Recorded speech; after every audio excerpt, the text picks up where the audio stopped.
Hello. Enjoy yourself.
Hi, good evening, everyone. We're just giving everybody a chance to log in and get settled in. So we're going to start the presentation in a few minutes.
Hi, Eric. Yep.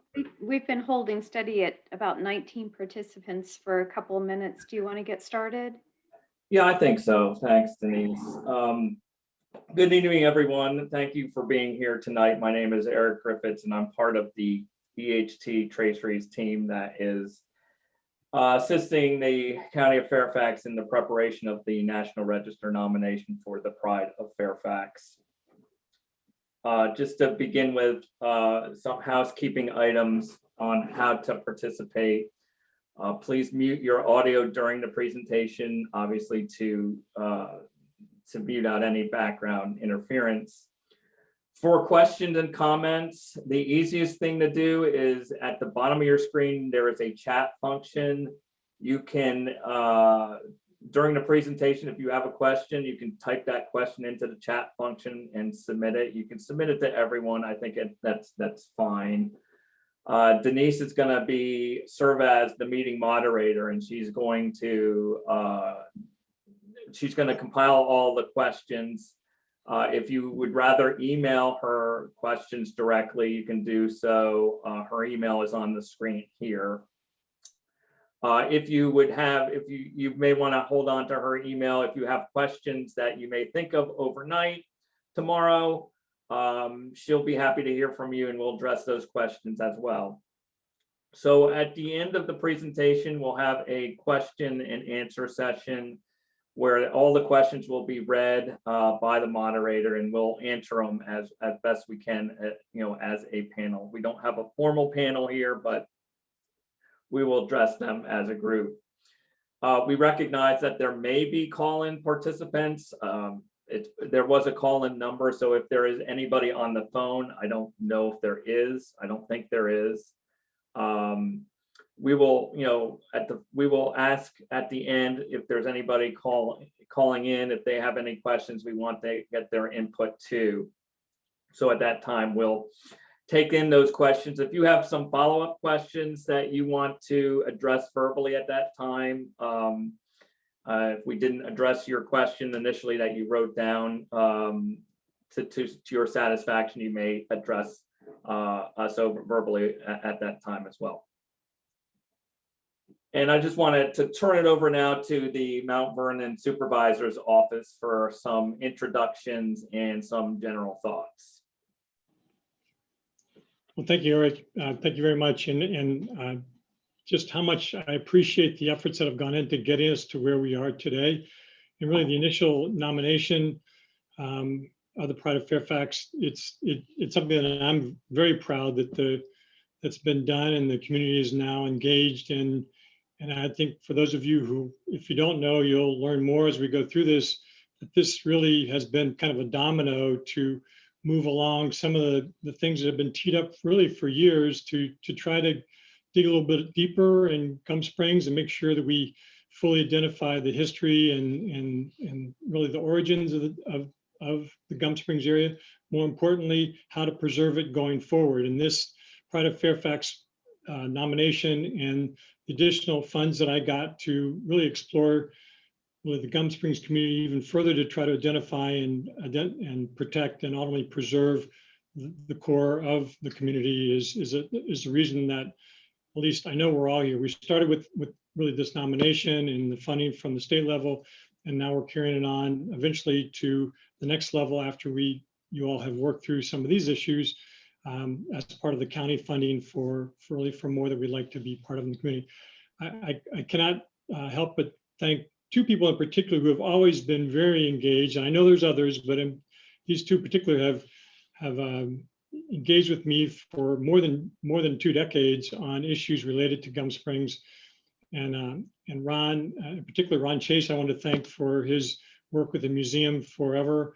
And then Queenie Cox for her advocacy and her leadership in Gum Springs. Again, I know there are many others, but those people in particular have always been very involved, very engaged, and have really been key parts of, I think, protecting and preserving and ensuring that the Gum Springs of 20 and 30 years from now is one that we clearly can identify and appreciate and can remember the core of how it came to be and the specialness that it truly has for all of us who've lived in this community for a long time. And in some cases, were born and raised here. So, Eric, thank you very much. And I'm going to listen in for most of the conversation. I have a couple other things to do on the side, but I'm going to keep it up and I'm going to try to listen to most of the calls and the questions that come up as a result of the discussions today. So again, thank you very much. Look forward to listening.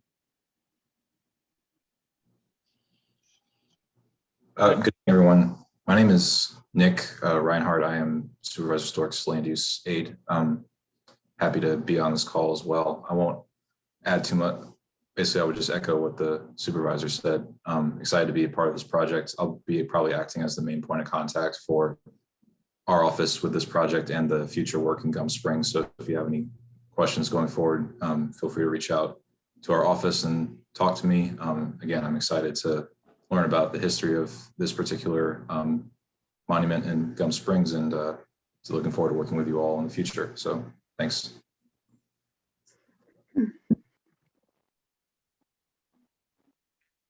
Hi, everyone. I'm Denise Dressel, and I'm a Heritage Resource Planner in Fairfax County's Department of Planning and Development.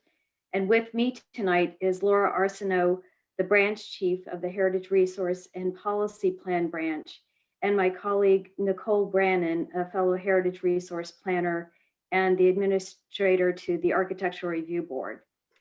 In 2020, just to give you a little bit of background, Heritage Resource was awarded a certified local government matching grant to complete the National Register nomination for the Pride of Fairfax, Lodge number 298. The original preliminary information form submitted to the Virginia Department of Historic Resources was completed by Charmaine Harris, a former resident of Gum Springs community. Ms. Harris was assisted by Mr. Ron Chase, as Supervisor Stork has already said. He's the president of the Gum Springs Historical Society and the Gum Springs Museum. Mr. Chase has continued to be a great resource for both Heritage Resource staff and for the consultants at Traceries who have been completing the National Register nomination. And we want to thank Mr. Chase and Ms. Harris for their efforts and assistance.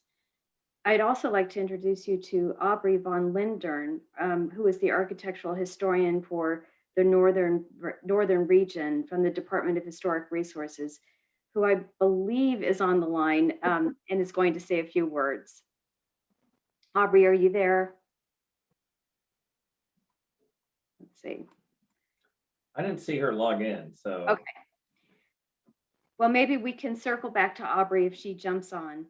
And with that, I think we're going to go back to you, Eric, to continue the presentation. Well, we also like to introduce some other folks. I think Ron Chase is here with us tonight, and but I see Mr. Marshall. He's logged in, and he sort of represents the Pride of Fairfax. So we want to welcome them here as well tonight.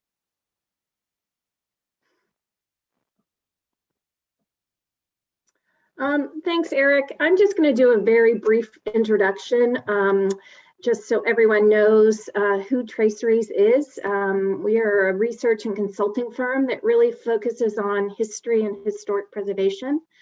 We were founded in 1977, so we've been around a very long time and have done a lot of work throughout the county of Fairfax. And we've done a lot of work as well in the city of Fairfax. So it's a community and history that we're familiar with, and we are very excited about this nomination. We've prepared over 266 National Register nominations, and I think I counted, it's about 60 historic district nominations in Virginia. We've recently been doing a lot of documentation of African American resources. And the Contrabands and Freedmen Cemetery in Alexandria was one of our most recent projects, and really trying to uncover that had been a very undocumented resource for many years. And so we've done extensive research on that site. And it's been a very exciting and rewarding project for us. Similarly, this project, I think, like Supervisor Stork mentioned, it's really an exciting first step in the documentation of the Gum Springs community. And certainly the Pride of Fairfax Lodge is one of its most important resources. So with that, I'm really going to turn it over to Eric, who's going to do the meat of the presentation. And he has the agenda to talk to. Thank you, Laura. So just to briefly outline some of the things that we're going to talk about, the next thing we'll probably talk about is the scope of work. Just briefly discuss the project background and purpose, some of which you've already heard here tonight. We'll talk a little bit more about the National Register of Historic Places, what it is, what qualifies for National Register listing, and what the process is for National Register listing in Virginia. And following that, we'll talk a little bit more in detail about historic significance for Fairfax Lodge, for the Pride of Fairfax Lodge, at least how we see it at the moment. And I say that because, one of the reasons that we're engaging you tonight is to get your insight into the project, and you may help us identify new avenues that we can, view as far as historic significance. And we're going to address how you can help us in that process as part of the presentation here, as well as discuss the project schedule in terms of where we are, what our next steps are going to be, and where we hope to be in the next few months. And following that, we'll have a question and answer session. And I do want to also briefly point out, because I didn't do it at the beginning, we are recording this tonight so that it can be viewed on future media as well.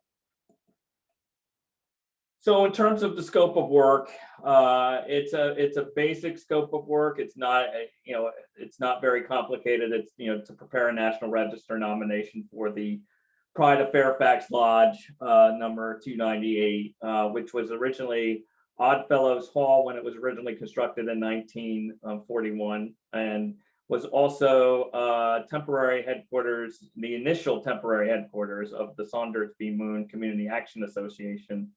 And we'll talk a lot about that further on in the presentation. As Denise mentioned, this has been an ongoing, process since 2015 when the preliminary information form was completed. And what that is, essentially, it's a form that's created by the Virginia Department of Historic Resources. That's kind of an initial hurdle in the National Register process. It's there so that they can weed out things that they don't think would qualify versus things that they think has a good chance of qualifying for the National Register. And the good news for our project is that in 2016, it made it over that hurdle. So that cleared the way to get to where we are tonight and to get this project moving. And it's been funded through a cost share grant from VDHR that was given to the county. And in late last year, in December last year, the county, with some of that funding, hired us, EHT TRACERIES, to begin the process of preparing a formal nomination document. So our involvement, TRACERIES' involvement, is pretty recent considering the history of this project. So what is the National Register of Historic Places? Well, the National Register is an official listing of the nation's noteworthy places of preservation. It was established under the National Historic Preservation Act of 1966. And since that time, over 95,000 properties have been listed on the National Register. Nominations are forwarded by federal preservation officers and state historic preservation offices to the Keeper of National Register, which is a program in the National Park Service. The large majority of nominations, including our nomination, will go through the State Historic Preservation Office's system. And what's important to understand is that National Register listing is an honorary status recognition. it does not afford legal protection in and of itself. So that means that, if there is a private development that could potentially impact the project, being listed on the National Register does not necessarily stop that from happening. So in terms of what qualifies for the National Register of Historic Places listing, well, properties can have federal, state, or local significance. In terms of federal, we think things that are important to the history of the nation, like the Battle of Gettysburg, events like that. But yes, while the National Register includes those places, it also includes places of local significance, like we would think of our town halls that may have, or other structures in our own communities that may have some significance relative to the history of our own communities. The National Register includes those places as well. Property types includes buildings, structures, objects, and sites, and districts. Districts basically are a collection of properties that have some shared associative value and significance. Historic significance for the National Register is defined by 4 basic criterion, and I have them listed here.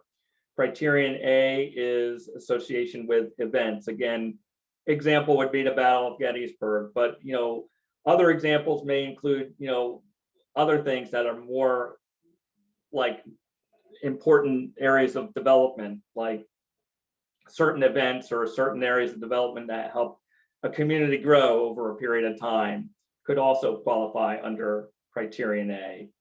Criterion B is associated with people's persons important to the past. Criterion C deals with architecture and design, and these are the buildings that we associate with important architects like Frank Lloyd Wright, but also valuable examples of what we would consider a good example of colonial revival design or Queen Anne architecture in our own communities would also qualify under criterion C.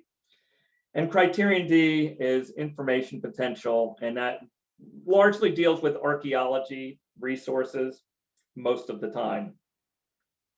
Now, an important thing to understand is that National Register listing requires ownership consent.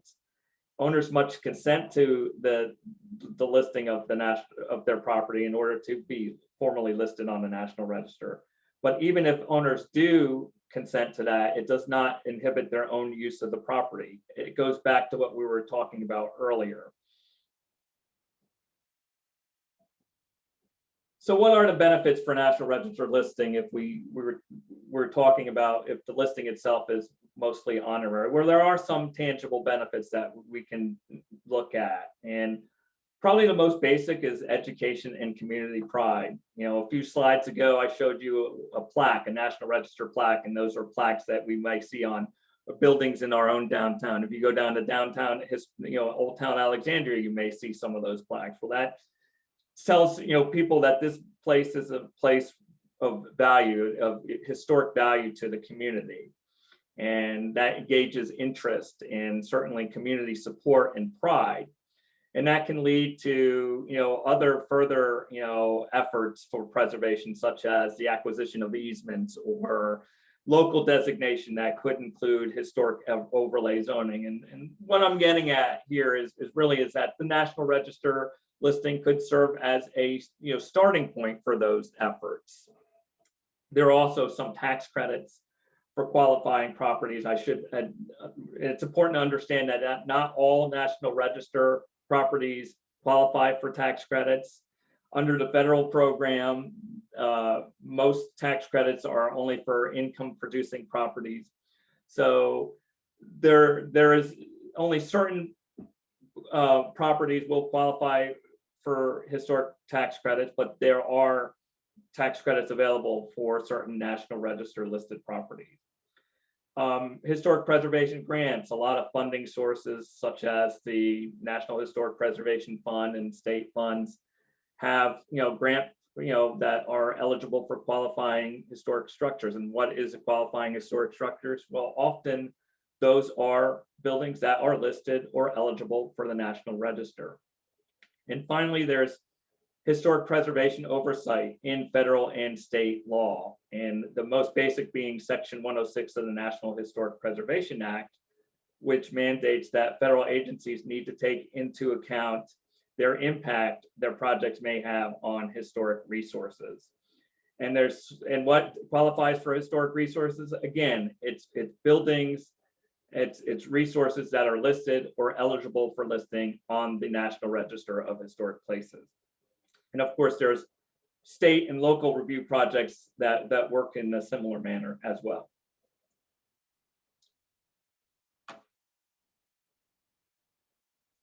So I want to talk a little bit more about the process of where we are with the Pride of Fairfax. We've talked a little bit about this already as far as the timeline, with the initial steps already created with the completion of the preliminary information form by Charmaine Harris, and which was done in April of 2015. And what that form really was sort of like a brief outline, I guess you can say, of identifying what the significance of the building was in terms of, in terms of the community and other associations as well.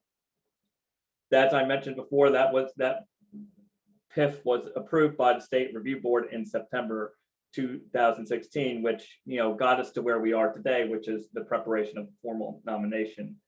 Now, the nomination that we're preparing is a much more broad document than what Charmaine prepared. It's a formal document that it's a standardized document that the National Register has that will discuss its history. It will discuss its importance to the community. It will discuss the architecture itself, and will address National Register criteria in that document as well.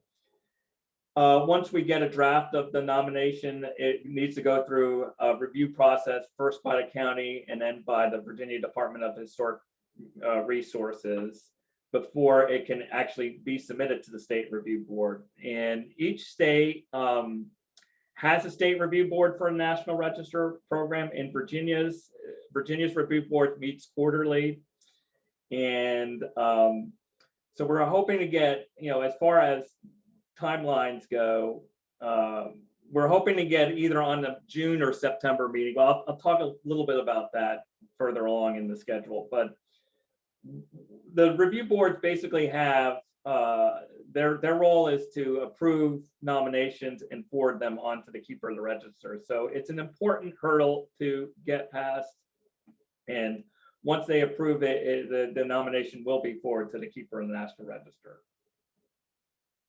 So in terms of significance in terms of the Pride of Fairfax, I mean, again, this is what from research we've done and what we've come up with a couple of things that we've noted, both under criterion A, and again, that's association with important historic events. And we've identified there to be an association, at the local level with the history of Gum Springs, and there's also an association, with the a more broader national association with the Johnson administration's war on poverty.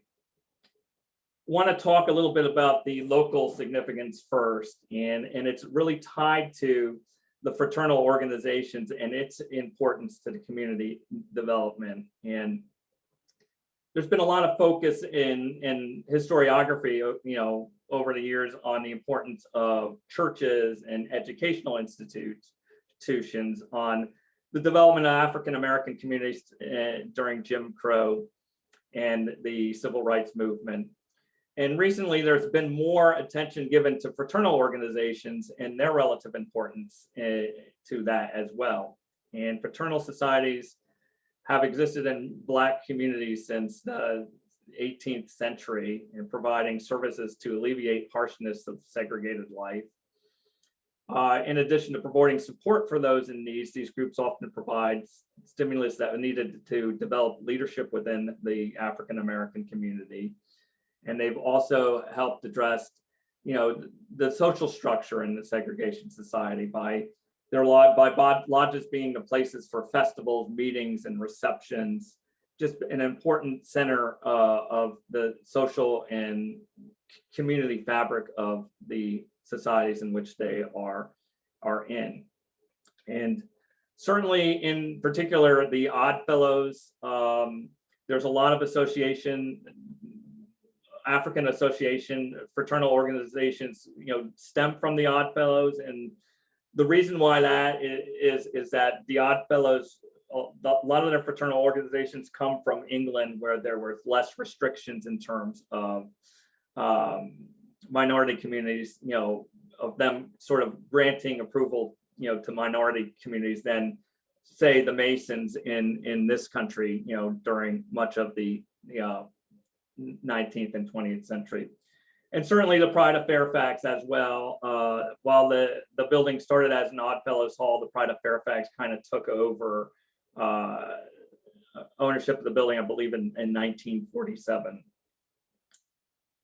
As far as association with national events, we're talking more on Lyndon Johnson's War on Poverty, and as part of the Great Society, of its Great Societies program. And specifically, we're talking about the association with the Saunders B. Moon Community Action Association.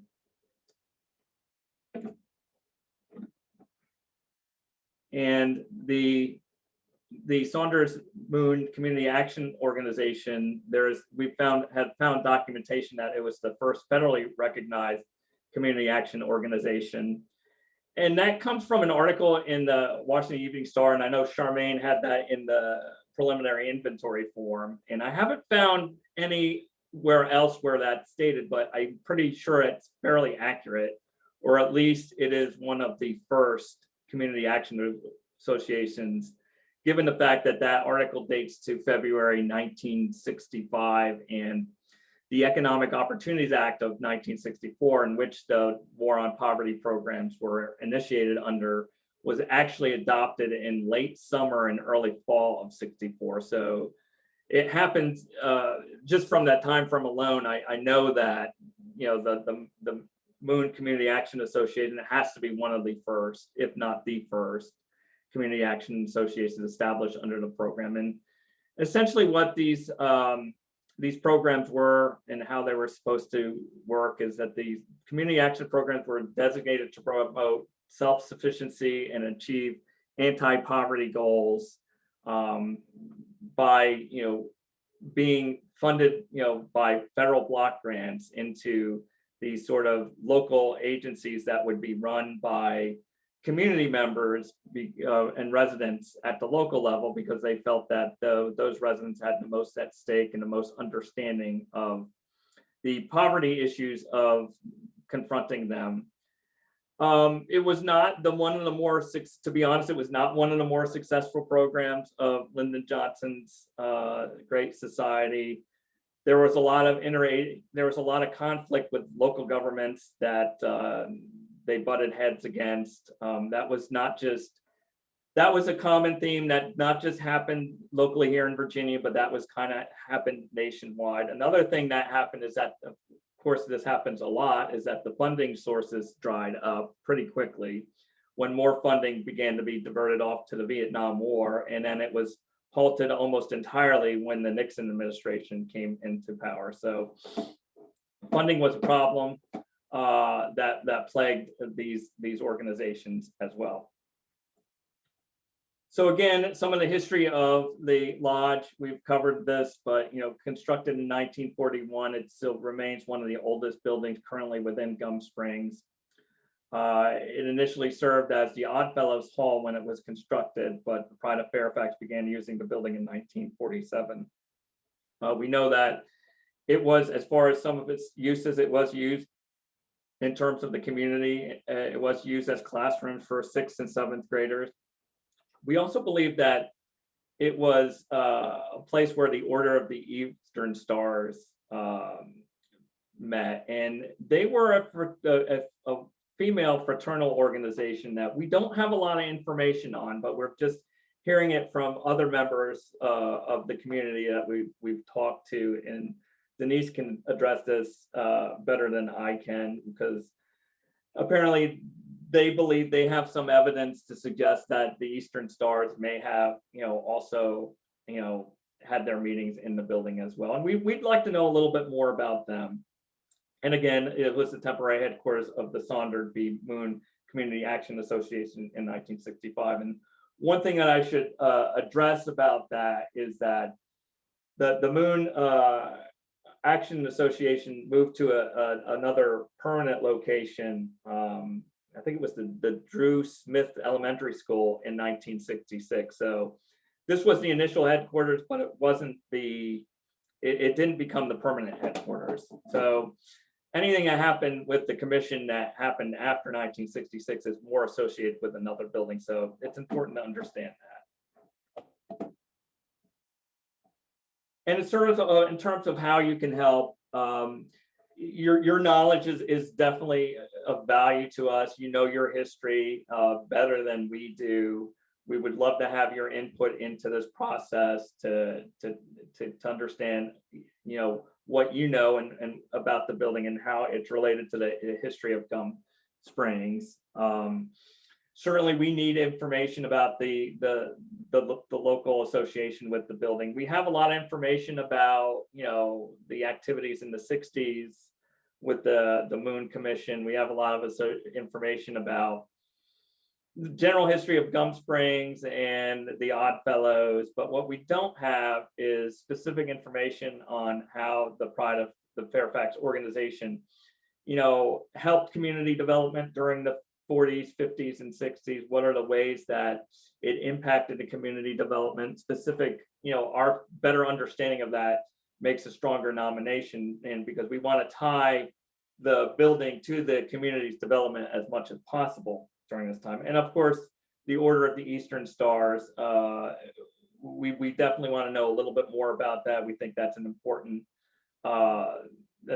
information to have, and we haven't really found anything on that other than what other people have told us. So as far as the project schedule, we have initiated our background research in January of 2000 of this year. And COVID, as you can imagine, has been a challenge. There's been a lot of repositories that have been closed or have limited access. We've visited the museum, and Ron has helped us out with some information that he's had. You know, we've gotten some information from the county as well. We've conducted an architectural survey also in January, and what that was, it was really just us going out to the building and photo documenting both the interior and exterior. And it's an important part because we need to have a building description in the nomination itself. Stakeholder meetings are important part of the process. This meeting really serves as sort of an introductory meeting to the project. We will have another meeting down the road when we have a more formal nomination to present. That will have a lot more detail in terms of how the building is formally sort of the arguments that we're using for its nomination to the National Register. That document, you know, obviously will need to be completed and go through draft review with the county onto VDHR. These are some of the initial dates that we'd hope to do that. It's very aggressive, and I don't know if we're gonna get there, you know, get to the June meeting or not. I mean, if we can't get onto the June meeting agenda, we're definitely going to be on the September meeting agenda. So, but that's kind of our goal and our time frame. And again, the State Review Board meeting meets quarterly, so the June and September timeframe sort of meet well with our current schedule. As far as next steps, you know, obviously complete research. We want to follow up on any information and tips and input that you will give us. We got to complete the draft nomination and get that through the various review through, you know, local review and BDHR review to get to the quarterly meeting. At that time, when it's finally approved to get to the keeper in the National Register, we probably will be not within the time frame or scope of this project, but we don't anticipate that being a hurdle because unless there's something seriously wrong with the nomination, the keeper's office really will not reject the nomination at that point. And obviously additional public meetings, that one additional public meeting we will have in this process as well. And that's all I have for you. I thank you for your attention, and I welcome any questions, comments, and thoughts you might have.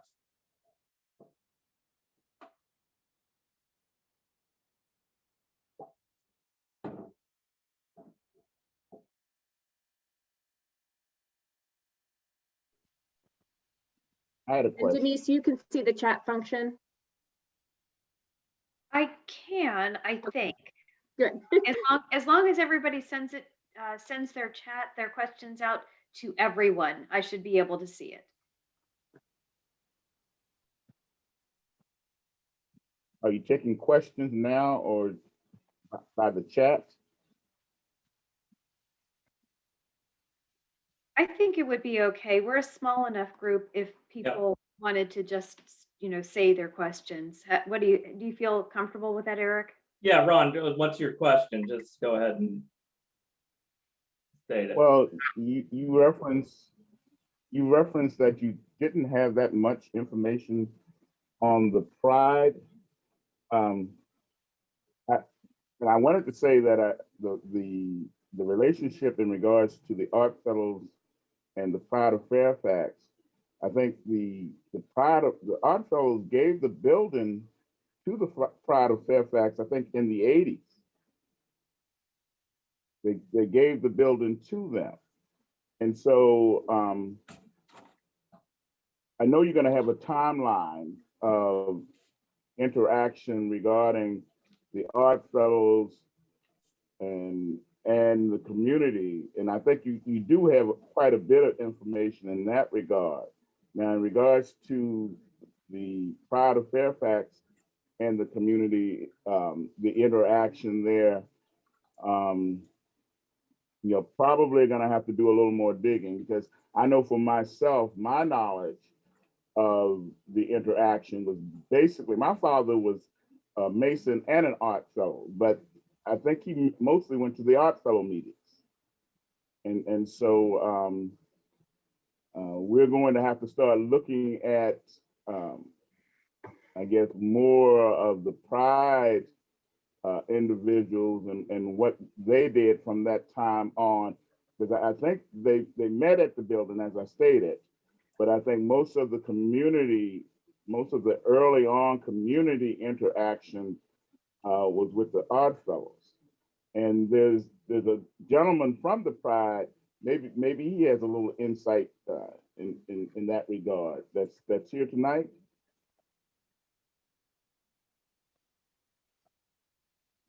Who's the representative from the Pride tonight? I am Giovanni Marshall. Yes. Now, I can't go too detailed on all that. I do know that we've been meeting there since 47. And it was, I think, around in the 80s when it was purchased from the Odd Fellows. It was purchased, but at a minimum price, I think. Yeah, $20. you are correct. $20. Yeah, but it was purchased. But yeah, it was at a very minimal price. But they purchased it from the Odd Fellows in about the 80s, but we have been there since the 40s. Charmaine has more information on that than I would, but that part, those tad bits, I do know.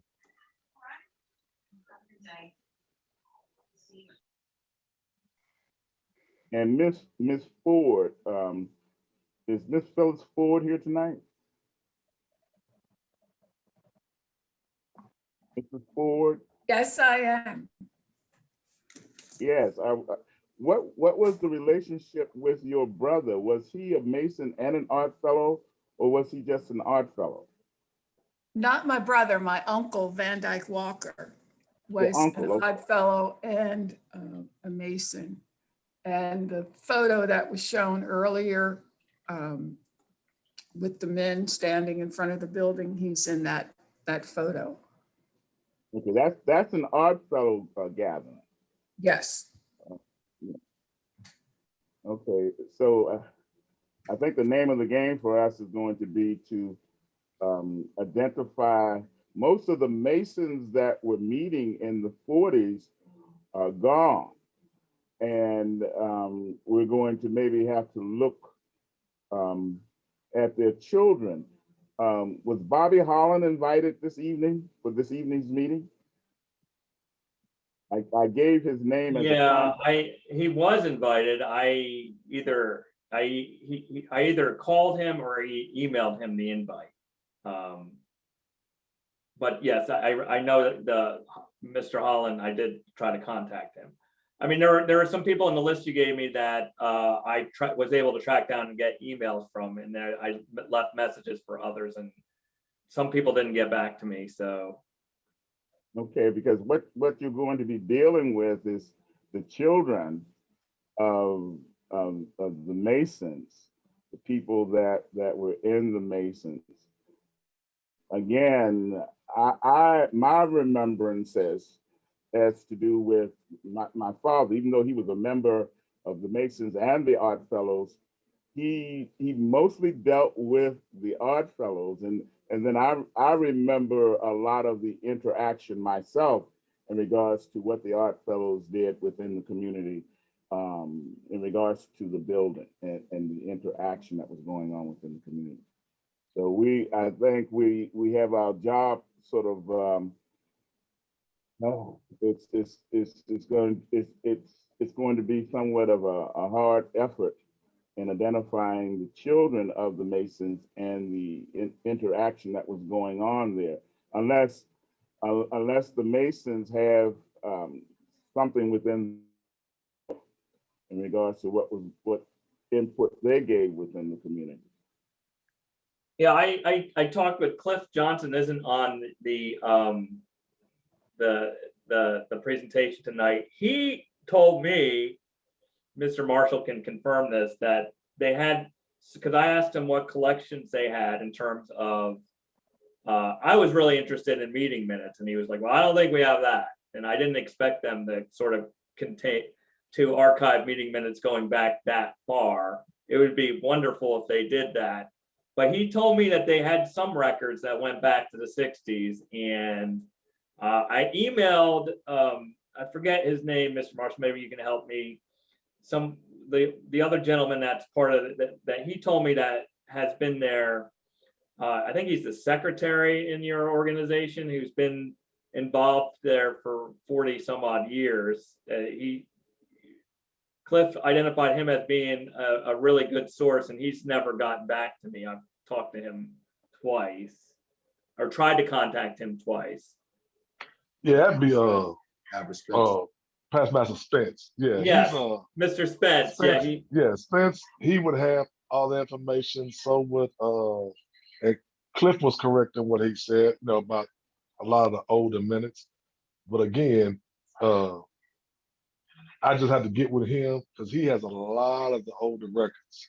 Okay. That we have, and like I said, and a lot of this work was done by Sister Charmaine. So, but I can get with him and try to see what we can provide as well that dates back that far. Yeah, that would be wonderful. I'd look at anything. Great. So yes, Brother Spence has been key to helping me along with this with Mr. Chase from day one. I want to say how the Eastern Stars kind of play into this is we are there.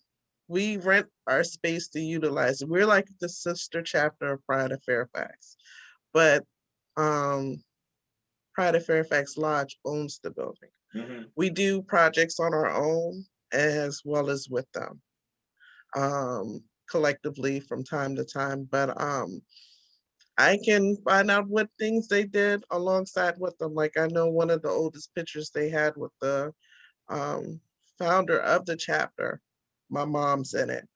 My father came to Pride in 1981. So like I said, this has been a part of my life, my entire life, until I decided to become a part of it, but also being in Gum Springs. My mother used to work at the Moon Center. Both my sister and my brother attended there. We were military, so we moved around, but we started there, came back, back and forth, but we were always a part of the community. I will say, it's kind of tough finding information because if it's something that's in the minutes, we gotta see if it's something that we can share. Not No, everything that's is true, allowed to yeah. be shared. So be patient with us, but I'm sure we can probably be able to pull some things like that was public interest. Like I was surprised when I found that Gum Springs video, and you see them actually inside of the lodge and so forth. So yeah, just bear with us. I'm pretty sure we'll be able to get some. And then again, also, yes, Brother Spence knows so much. So I'm just glad that this is actually coming all the way together. Thank you guys also for moving it forward to the way that you guys did. And also looking at Gum Springs as a whole, starting with us, because it all started with me just saying, like, maybe we could do this to help get funding when the building before we did the renovation, because it was like, I thought it was gonna fall down. And it took us this far, but this is awesome and I really appreciate it. Thank you. Thank you, Charmaine. And that's a good point that I didn't even think about. It is, these are not public minutes. So we're going to have to rely on the organizations themselves really to get us that information rather than us rooting around. So that's a very good point, and I wasn't even thinking about as well. So thank you. Hello. Good evening. This is Kevin Wheeler. I am actually the current worthy patron for the Pride of Fairfax Chapter 225. Actually sitting in my third year. And like Sister Harris said, the lodge owns the building, but the chapter was formed in 1958. So they've been there and also doing their own projects, like she said, as well as in support with the lodge. I can talk to our secretary. I can see what we can find, how far back we can go on that, and see what information we can give with you. No, thank you, Mr. Wheeler. Thank you. No problem.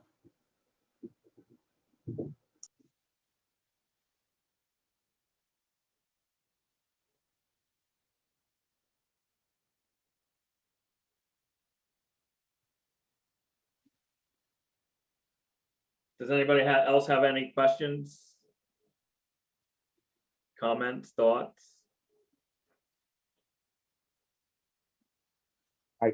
I guess in regards to, I'm sure you're going to take as many elements coming from the Art Fellows as well as the Masons, whatever additional information, because they also would have parades that would assemble at the Art Fellows in regards to community pride and community achievements.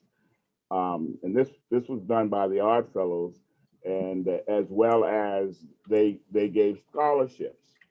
So I'm not sure if you had that information, but you're in the process of compiling as much as possible, and from whatever elements, the two elements that you need to get this information from. That's a couple of additional components that were in the makeup and structure of the Art Fellows.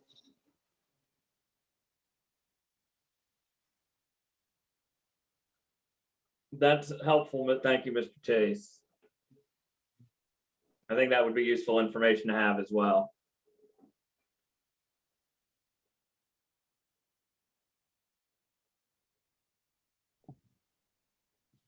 Hi, is there a national office for the Odd Fellows where they have sort of, the birth information on each chapter and what they grew out of? Is there some kind of record of that? Sure. I'm not sure that my understanding of these organizations, we've started, since we've started the research, that's a question it's a good question, and I'll have to follow up on that. It's certainly worth the effort to investigate.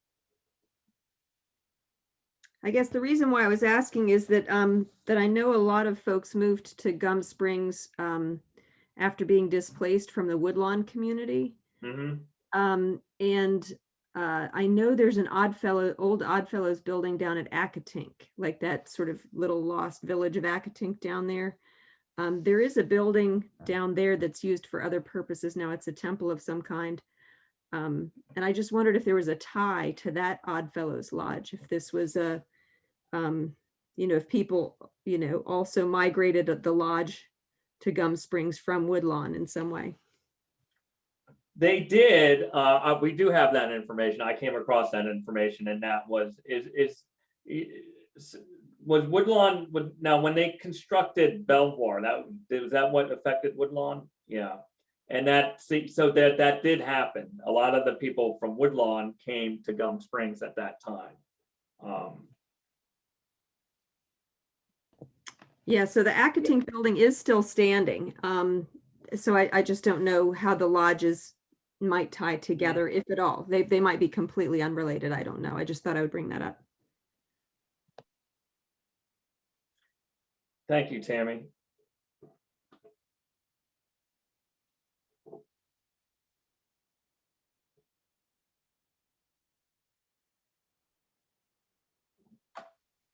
Eric, do you have the contact information for Brother Spence?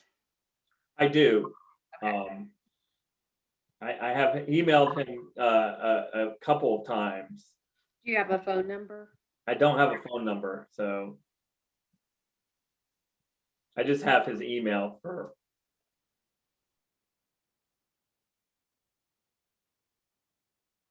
But I can work with, through Mr. Marshall and Mr. Johnson to get to Mr. Spence, I think, and that's what I'll plan to do.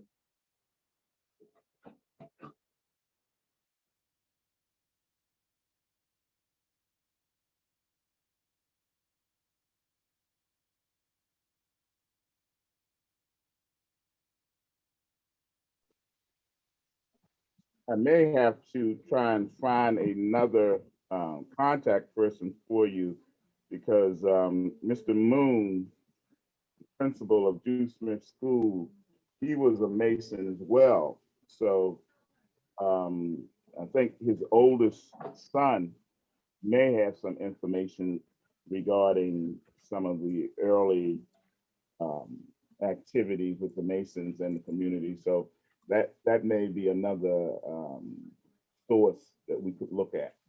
I need to get his contact information. He's actually moved out of the area. Okay, great.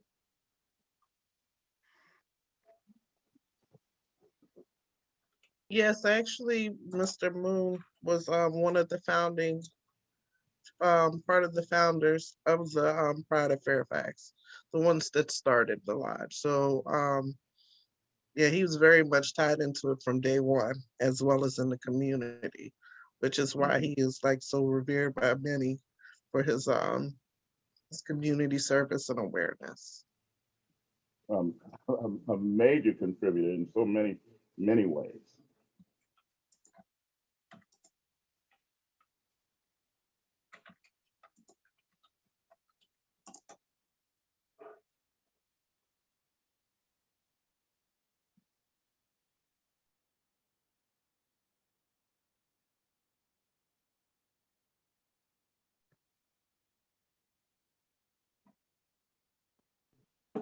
People, I'm gonna have to relocate in a minute. I'm currently in the museum, but I'm gonna have to relocate my position. So I'm gonna sign off for the moment and then sign back on.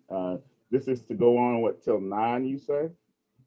Well, as long as anybody has any further questions, we're here at this point to to address any questions you might have and to listen to you all and provide feedback to us. So we don't have really a time frame, to how long this will go on. It's just however long people would like to talk, I think. Okay, well, I'm going to sign off for now, and upon reestablishing my connection, if there's no one there, I don't know what happened. Thanks so much, Ron, for your help here. Thank you. Thank you.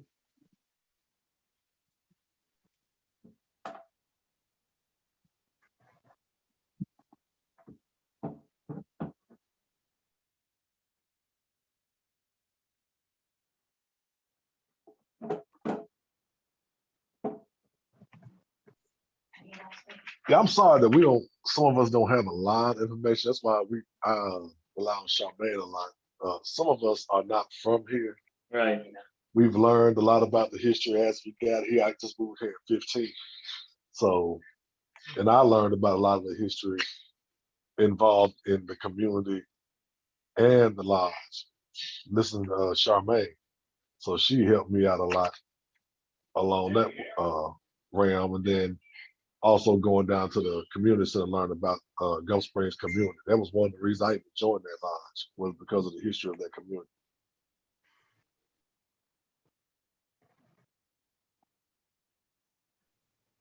So one thing I do know, as Mr. Chase mentioned about the scholarships, we still continue to do that as well to this day, offer up scholarships. We also do school drives, both the lodge and the chapter. We do coat drives, we do Thanksgiving drives as well, where we take and we all contribute to give meals to families. And it's been a minute since I've been there because I have since relocated to Virginia, to Baltimore, but I do stay in contact with few of the members. And I know from time to time they do participate in different activities. One I know in particular when I was there was the diabetes walk. We all did that together. So like I said, we did stuff collectively together and we also did stuff separate. But for me, I had to go through the brothers since they owned the building. I guess within itself, I mean, it's been a staple. For those who knew about it, they knew. For most, they probably didn't know. We hold our meetings different times of the week.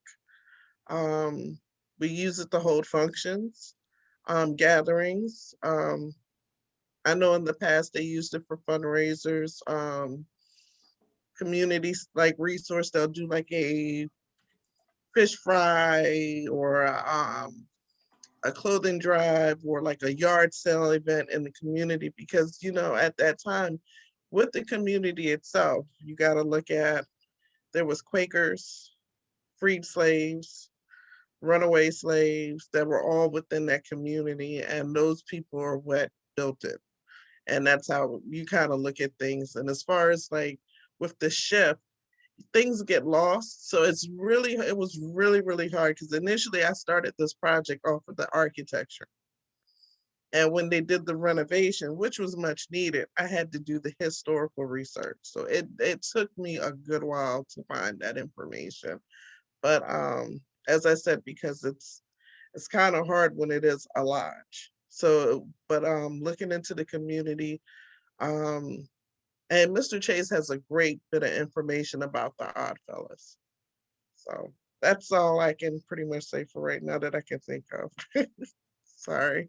Oh, thanks, Charmaine. I may talk to you again another time in the not so distant future about a few things that that you had in your documentation, and obviously anything that you can help us with regarding, you know, the organizations, including the Eastern Stars, would be very helpful for us.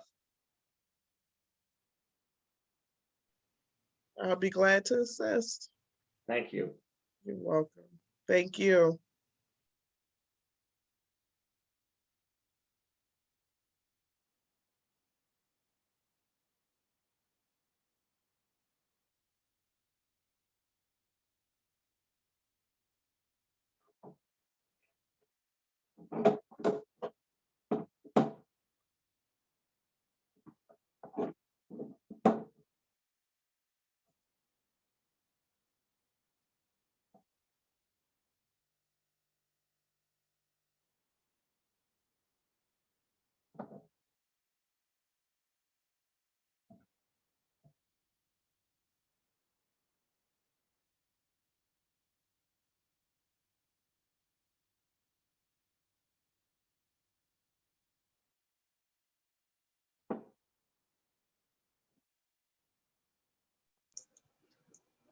Sister Harris, I wanted to personally say thank you for all that you've been doing. I haven't had a chance to tell you that. I know it's a lot of work, and your time and effort is really appreciated. So I just wanted to personally commend you on that, and thank you. Thank you, Brother Wheeler. It's been a pleasure.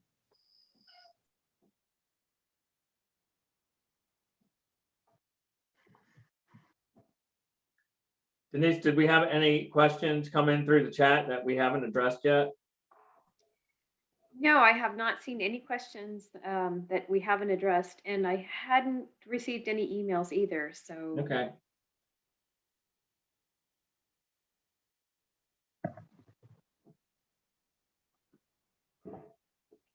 Eric, is your contact information up on any of the slides?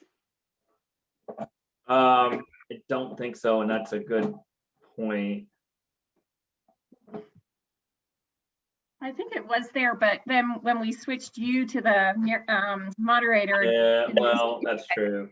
Yeah. Well, But they have, everybody that got a meeting invitation should have my contact information. good point. That's right. So anybody can email me. Again, after the meeting here, if you think of something, anything at all, please let me know. You can email me, and I certainly will follow up with you.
Thank everybody for coming out tonight.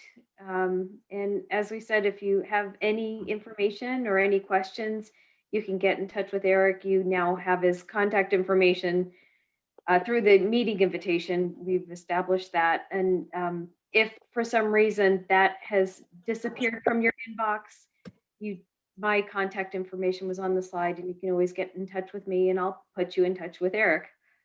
So thanks everybody for your input, and as you go home and think about what you might be able to contribute as far as the history. I was saying at the beginning, some people they don't think of that dance card or that program from some dance that they attended at the hall as important, but all of those things are important, because it ties you to the community and it ties the building to the community. So those ways that you've interacted with that building, they're all important. So even if you think it's not, do let us know, and because that's a way of tying community events back to the community and community support.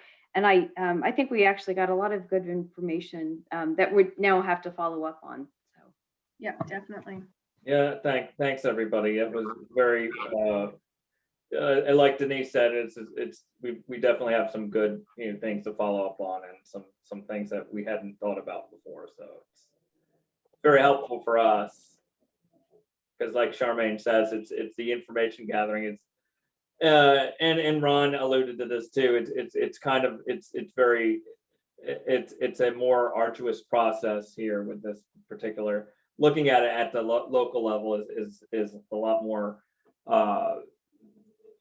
more difficult to do, I think, with this particular project than a lot, and especially now with COVID, which is a big consideration that we touched on. But And that has certainly, and it has inhibited us in other projects too. So you can probably imagine how that's worked during the last year, and as we all try to cope with the new realities of the time. So a lot of the oral information is so much more valuable because of that. So again, like to echo what Denise said, anything you can give us is very valuable, you know, for our effort here. So I want to again thank you so much for the information that you have provided us.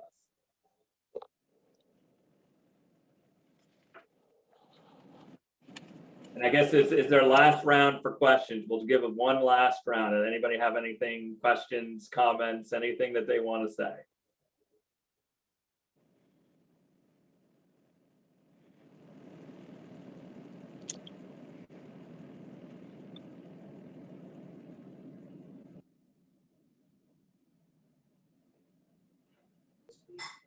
I'll just say thank you, and this was a really great presentation. And you know, having not been in the air for a while, it was really great to learn about this history, and looking forward to, you know, learning more. So thanks again, and Charmaine, and to Ron and everyone else who provided information about the history of the lodge. It was really interesting to hear. So thank you. Thanks, Nick. Thanks. I was going to thank you as well, Eric, for the great presentation, the overview of the National Register process, and the information that you've collected so far. Very, very interesting. Thank you. Yes, thank you, everyone. Thank you. Yes, thank you, everyone. Appreciate it. Thank you. Thank you again, everybody, for the kudos. And I also appreciate all of the work you guys took into taking this into consideration, in addition to like doing the follow-up research, just to confirm that what we knew had happened really did happen in our community. So that means a lot. And because you got to understand, in the African-American community, we didn't always have things documented as in the Caucasian community. And a lot of our history was word of mouth from generation to generation. And most of the families in that community are no longer there. They've sold the properties and moved on. And it's very few of us there, or people who still know just a little bit about the community, or a lot. So I appreciate everyone who's helped me in this process. Well, thank you, Charmaine. I mean, I think the preliminary information format you completed was extremely helpful to setting the framework for this project. So we want to offer our thanks to you as well.